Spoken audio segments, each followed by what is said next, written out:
Real world example, the Equifax data breach 2017.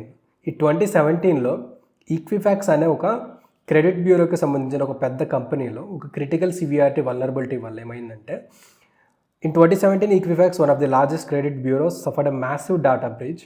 Attackers exploited a known vulnerabilities in Apache Structs, a web application framework.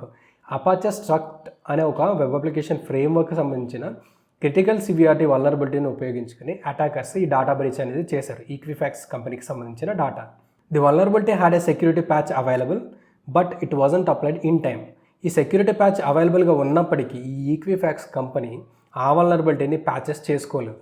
So దీనివల్ల ఏం జరిగింది అంటే, data of 147 million people was exposed, including names, SSNs and credit details.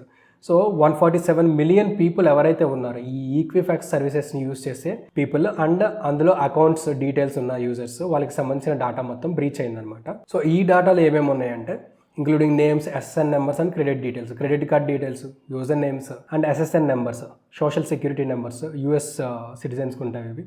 So ఇలా ఏదైతే personal information ఉందో ఆ పీపుల్కి సంబంధించి ఆ డాటా మొత్తం బ్రీచ్ అయింది.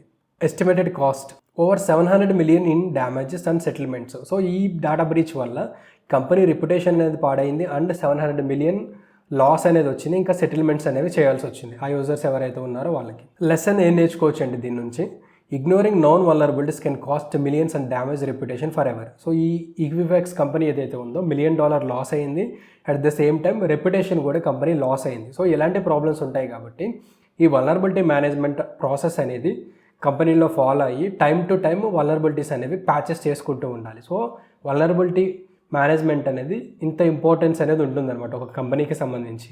సో ఈ ఈక్విఫాక్స్ వాళ్ళు చేసిన పొరపాటు ఏంటంటే, ఈ వెబ్ అప్లికేషన్ ఏదైతే ఉందో ఈ సర్వర్ అది పబ్లిక్ ఫేసింగ్కి అవైలబుల్గా ఉంచారు. సో దానివల్ల ఏంటంటే అటాకర్స్ అనేవాళ్ళు ఇన్ఫర్మేషన్ గ్యాదర్ చేసి అపాచే స్ట్రక్ట్ దాంట్లో ఓల్డర్ వర్షన్ యూజ్ చేస్తున్నారు, ప్యాచెస్ అవైలబుల్గా లేవని తెలుసుకొని వాళ్ళు అటాక్ చేశారు. అండ్ ఈ ఈక్విఫాక్స్ కంపెనీ నెట్వర్క్ సెగ్మెంటేషన్ ప్రాపర్గా చేయకపోవడం వల్ల ఆ అటాక్ జరిగిన తర్వాత ఒక 2 నెలల పాటు ఆ అటాకర్స్ అదే నెట్వర్క్లో ఉండి లాటరల్ మూవ్మెంట్ ద్వారా ఆ నెట్వర్క్లో ఉన్న వేరే సర్వర్స్కి, వేరే అకౌంట్స్కి యాక్సెస్ తీసుకొని ఈ అటాక్ అనేది ఎగ్జిక్యూట్ చేయడం జరిగింది.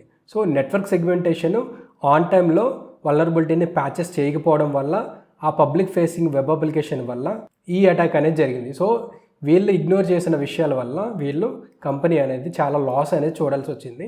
సో అందుకనే వల్నరబిలిటీ మేనేజ్మెంట్ అనేది ప్రతి కంపెనీలో ఇంపార్టెంట్ అండ్ ఇది కంటిన్యూస్గా జరుగుతూ ఉండాలి. మానిటరింగ్ అయినా, ప్యాచెస్ అప్లై చేయడం అయినా ఈ ప్రాసెస్ అనేది కంటిన్యూస్గా జరుగుతూ ఉంటే కంపెనీని సెక్యూర్ చేయొచ్చు అనమాట. సో వల్నరబిలిటీ మేనేజ్మెంట్ ప్రాసెస్ అనేది చాలా ఇంపార్టెంట్ అని చెప్పొచ్చు.